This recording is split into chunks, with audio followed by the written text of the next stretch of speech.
Voici 6 habitudes simples pour une vie pleine de joie. Pourquoi ressens-tu encore ce vide malgré tout ce que tu possèdes? Pourquoi la joie semble-t-elle toujours te glisser entre les doigts? Je vais te révéler une vérité que peu osent dire. La joie véritable n'est pas un sentiment aléatoire. C'est une discipline, un chemin, une construction. Ce n'est pas le monde qui te l'apportera. Ce n'est pas ton succès qui l'engendrera. La vraie joie jaillit de l'intérieur, nourrie par des habitudes invisibles, mais puissantes. Aujourd'hui, je vais te dévoiler 6 habitudes simples, mais capables de transformer ton existence. Si tu cherches une vie pleine de lumière, reste avec moi jusqu'à la fin. Habitude numéro 1. Cherche Dieu avant toute chose.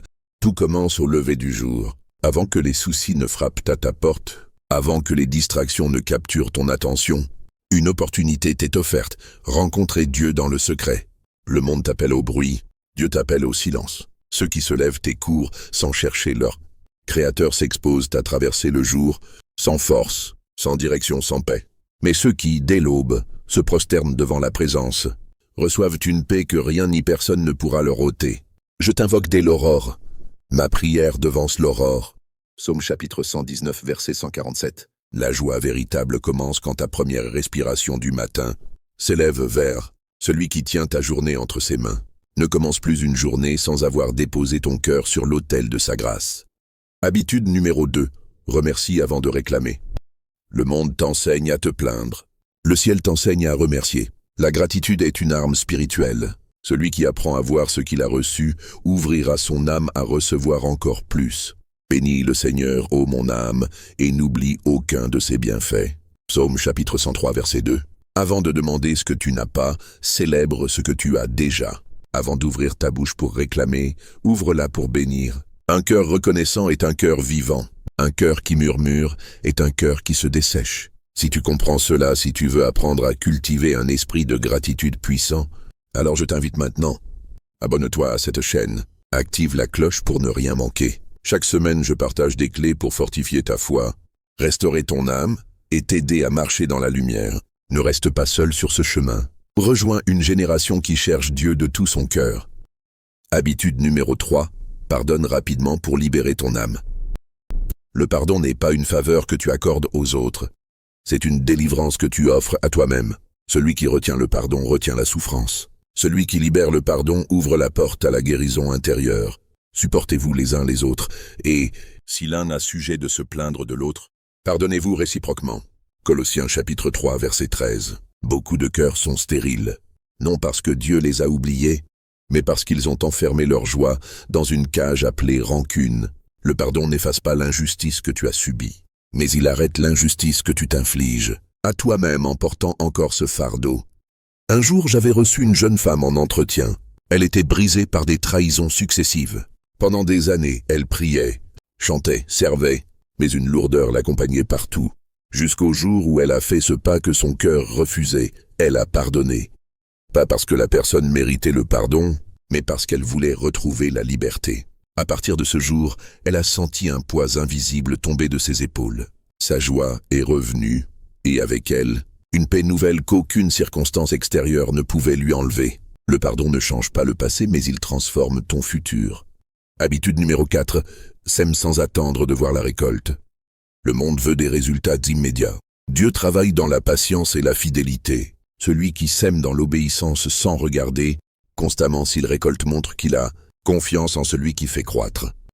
Ne nous lassons pas de faire le bien, car nous moissonnerons au temps convenable si nous ne nous relâchons pas. Galates chapitre 6, verset 9. Sème la bonté, même quand personne ne te remercie. Sème l'amour même dans les terres ingrates. Sème la lumière même dans l'obscurité. Le semeur fidèle est celui qui verra la pluie descendre au temps fixé par Dieu. Ta joie grandit non pas parce que tu reçois aujourd'hui, mais parce que tu sais que celui qui a promis est fidèle.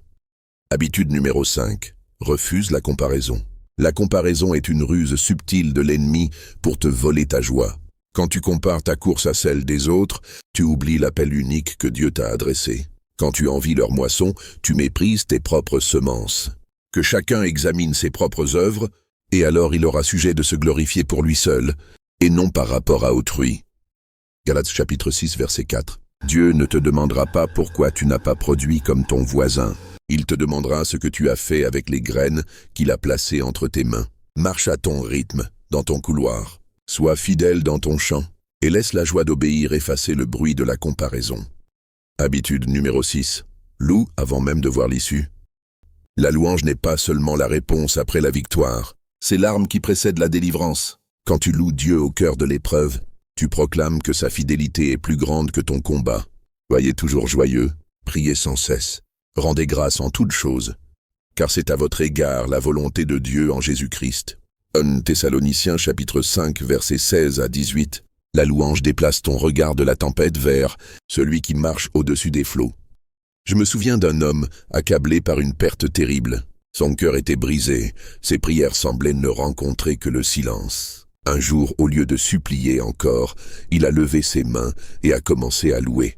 Pas parce qu'il comprenait, mais parce qu'il avait confiance. Ce jour-là, quelque chose a changé.